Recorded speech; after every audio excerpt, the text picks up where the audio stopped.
Mga kababayan, ngayon eto, medyo worry ako dito ha. Medyo worry ho ako doon sa pumalit, mga boss chief amo sir, na speaker kay Martin Romualdez. Mga bossing, kasi alam nyo, may mga nagsasabi, no, na si Martin Romualdez o si Speaker Martin Romualdez ang panangga ni Pangulong Bongbong Marcos, mga bossing. Ano po? Madami nagsasabi na, ayan, kailangan dapat nandiyan lang si Martin Romualdez bilang House Speaker para maproteksyonan yung kanyang pinsan na si Pangulong Bongbong Marcos. Ngayon ako naman, sabi ko sa inyo, kahit na sino ang pumalit kay Martin Romualdez, mga kababayan, Maureen Rivera at Ophel Christianberg, susuportahan ko po, mga bossing. No, susuportahan ko po.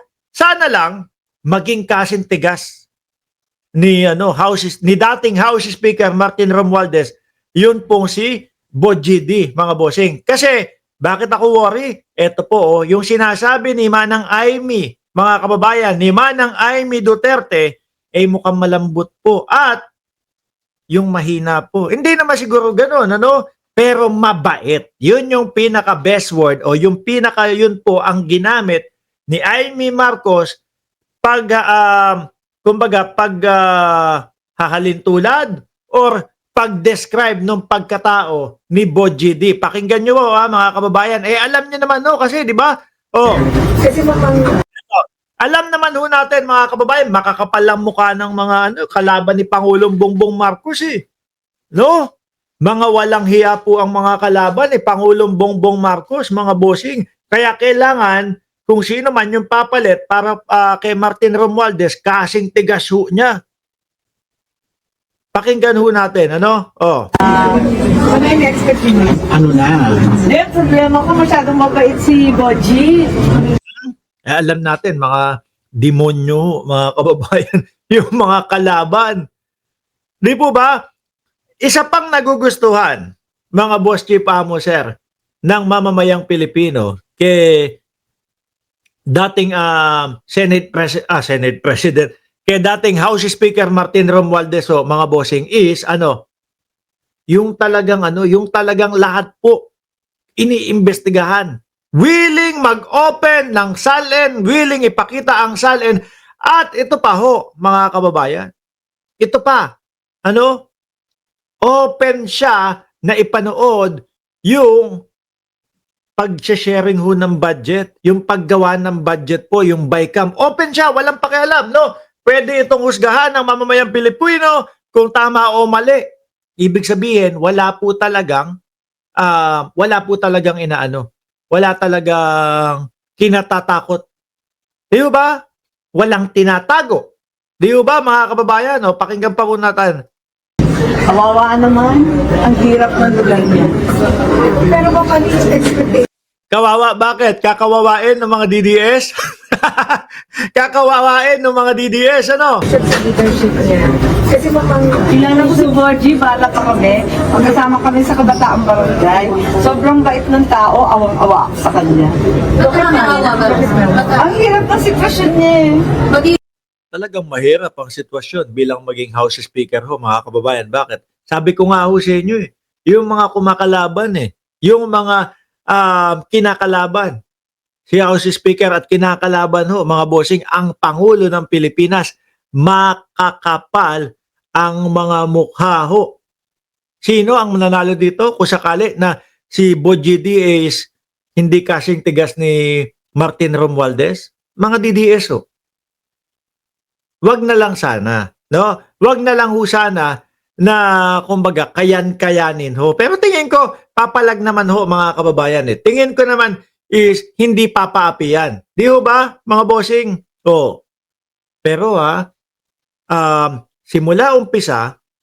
simula po umpisa na maging House Speaker si Martin Romualdez hanggang matapos po yung kanyang termino bilang House Speaker ay nanatili po na matatag, matibay at talagang buo ang suporta ng mga congressman dito kay dating House Speaker Martin Romualdez, mga kababayan. I think he will be a capable leader po.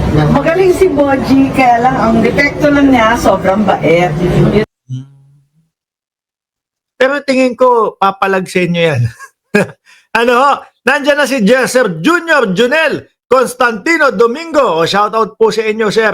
Lang ha, marami talagang na magpapalusot, maraming magdidemand. Ako, napakahirap ang sitwasyon niya. Arguably the worst job in the world. Tapos ang makakalaban pa kayo, yung mga DDS pa, talagang mahirap ang maging House Speaker. Pero gaya po ng ating sinabi, mga boss chief mo, sir, susuportahan po natin, yung bagong House Speaker. Medyo tibayan nyo, sir. Bakit to? Uulitin ko na naman. Pang-4, pang-5 beses ko nang sinabi o sasabihin, makakapal ang muka at mga demonyo ang makakalaban ninyo. Talagang pipilitin kayong sirain, pipilitin pabagsakin ang gobyerno ng Pilipinas. Yan, yung mga yan. Di ba? O Alaga. Alaga ako kaya to si Alaga, Shoutout sa inyo, madam.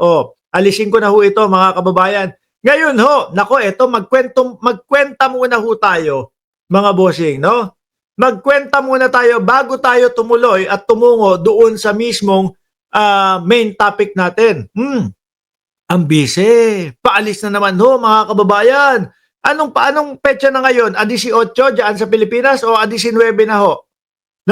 Bakit? Nako, 20 at 21 ng Setyembre, lilipad, magpa-fly like a butterfly na naman ang ating vice-presidente. Grabe, tingnan mo, buong taon.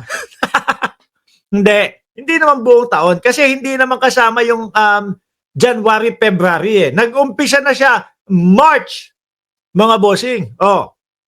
Pero tingnan mo, makukonsidera ba na ang ating vice-presidente ay OFW?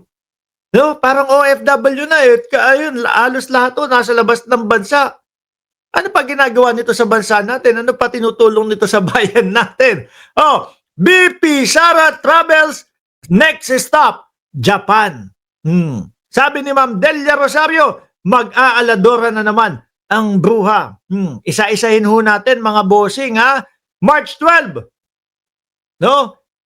Lipad agad ng Netherlands. Ito given, mga kababayan. Maiintindihan ho natin dahil Marso 11 mga boss chief mo, sir, noong inaresto ang dating Pangulong Duterte. Marso 11 noong isinakay ni General Torre si dating Pangulong Duterte sa eroplano na kinatatakutan niya ni Bato de la Rosa, ni Mick Madi, sabi nung iba, nakabalik na ang eroplanong naghatid kay dating Pangulong Duterte. Parang may susunduin ulit Pero wag kayo Bakit? Wag kayo.